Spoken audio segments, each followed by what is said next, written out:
અતિક અહેમદને કુલ 5 દીકરાઓ છે, જેમાં એક દીકરાનું અગાઉ મોત થઈ ચૂક્યું છે, 2 હાલ જેલની અંદર બંધ છે, એક પરિવારની સાથે છે અને આજે વધુ એક જે અન્ય 5મા નંબરનો જે તેમનો દીકરો છે અબાન અહેમદ, કે જે સૌથી નાની ઉંમરનો એ અતિક અહેમદનો દીકરો હતો, એનું પણ આજે રોડ અકસ્માતની અંદર નિધન થાય છે। તેમના મોટા ભાઈની જેલ ટ્રાન્સફર થવાની હતી, એ દરમિયાન તેમની મુલાકાત માટે એ અબાન અહેમદ અને તેની સાથે રહેલા એ 4 અન્ય મિત્રો જઈ રહ્યા હતા। એ દરમિયાન આ અકસ્માતની ઘટના બને છે કે તમામ લોકો એ કારની અંદર જ ફસાઈ ચૂક્યા હતા।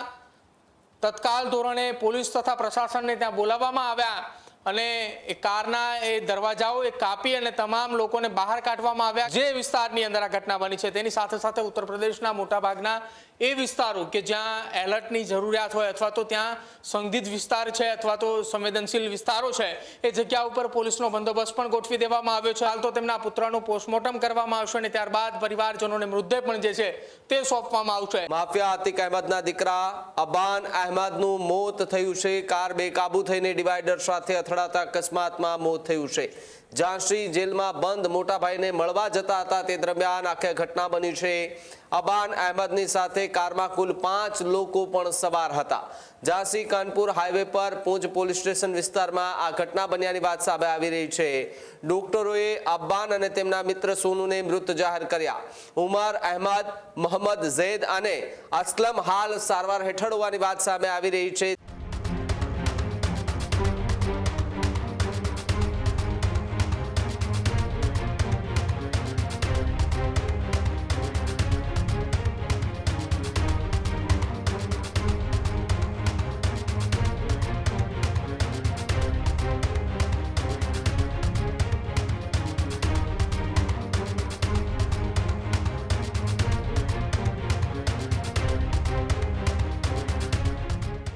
ત્યારે માફિયા અતિક અહેમદના દીકરા અબાન અહેમદનું મોત નીપજ્યું છે। રોડ અકસ્માતમાં જે ભયંકર રોડ અકસ્માત થયો છે તેમાં તેમનું મોત નીપજ્યુંના હાલ સમાચાર મળી રહ્યા છે। વધુ માહિતી માટે પ્રદીપ જોડાયા છે ન્યૂઝ રૂમથી। પ્રદીપ, જે રીતે આખી ઘટના સામે આવી છે જેમાં માફિયા અતિક અહેમદના દીકરા અબાન અહેમદનું મોત થયું છે, શું હાલ વધુ વિગતો મળી રહી છે?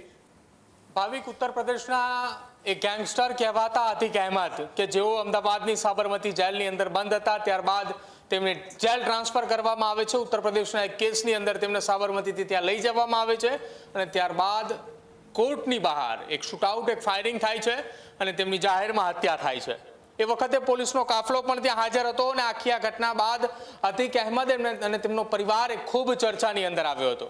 અતિક અહેમદને કુલ 5 દીકરાઓ છે, જેમાં એક દીકરાનું અગાઉ મોત થઈ ચૂક્યું છે, 2 હાલ જેલની અંદર બંધ છે, એક પરિવારની સાથે છે અને આજે વધુ એક જે અન્ય 5મા નંબરનો જે તેમનો દીકરો છે અબાન અહેમદ, કે જે સૌથી નાની ઉંમરનો એ અતિક અહેમદનો દીકરો હતો, એનું પણ આજે રોડ અકસ્માતની અંદર નિધન થાય છે।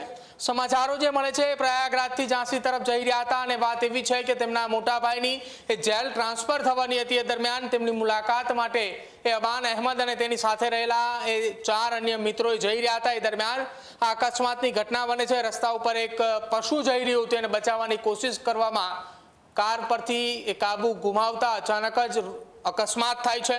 રોડ ઉપર કેટલાક લોકો જ્યારે આ ઘટના જોઈ એ દરમિયાન એ વાત પણ સામે આવી હતી કે તમામ લોકો એ કારની અંદર જ ફસાઈ ચૂક્યા હતા।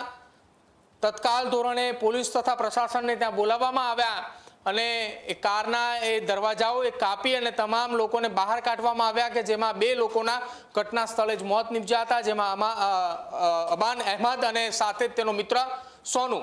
અન્ય 3 લોકો હાલ ઘાયલ છે, જે સારવાર હેઠળ હાલ તો ખસેડવામાં આવ્યા છે। અને આ ઘટના બન્યા બાદ જે વિસ્તારની અંદર આ ઘટના બની છે તેની સાથે સાથે ઉત્તર પ્રદેશના મોટાભાગના એ વિસ્તારો કે જ્યાં એલર્ટની જરૂરિયાત હોય અથવા તો ત્યાં સંદિગ્ધ વિસ્તાર છે અથવા તો સંવેદનશીલ વિસ્તારો છે, એ જગ્યા ઉપર પોલીસનો બંદોબસ્ત પણ ગોઠવી દેવામાં આવ્યો છે। અતિક અહેમદના ઘરની આસપાસના વિસ્તારની અંદર પણ બંદોબસ્ત ગોઠવાયો છે। હાલ તો તેમના પુત્રનું પોસ્ટમોર્ટમ કરવામાં આવશે અને ત્યારબાદ પરિવારજનોને મૃતદેહ પણ જે છે તે સોંપવામાં આવશે। પરંતુ આ તમામની વચ્ચે અતિક અહેમદના બીજા દીકરાનું નિધન થઈ ચૂક્યું છે। જેલમાં 2 દીકરાઓ બંધ છે અને હવે માત્ર પરિવારની સાથે અતિક અહેમદનો એક દીકરો રહ્યો છે। ભાવિક।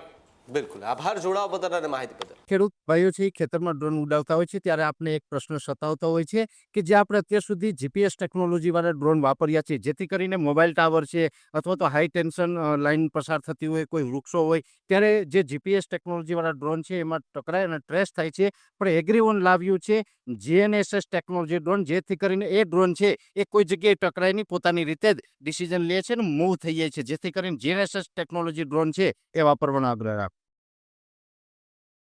આ જ પ્રકારની તમામ અપડેટ જોવા માટે ન્યૂઝરૂમ ગુજરાતને લાઇક, શેર અને સબસ્ક્રાઇબ કરવાનું ભૂલતા નહીં.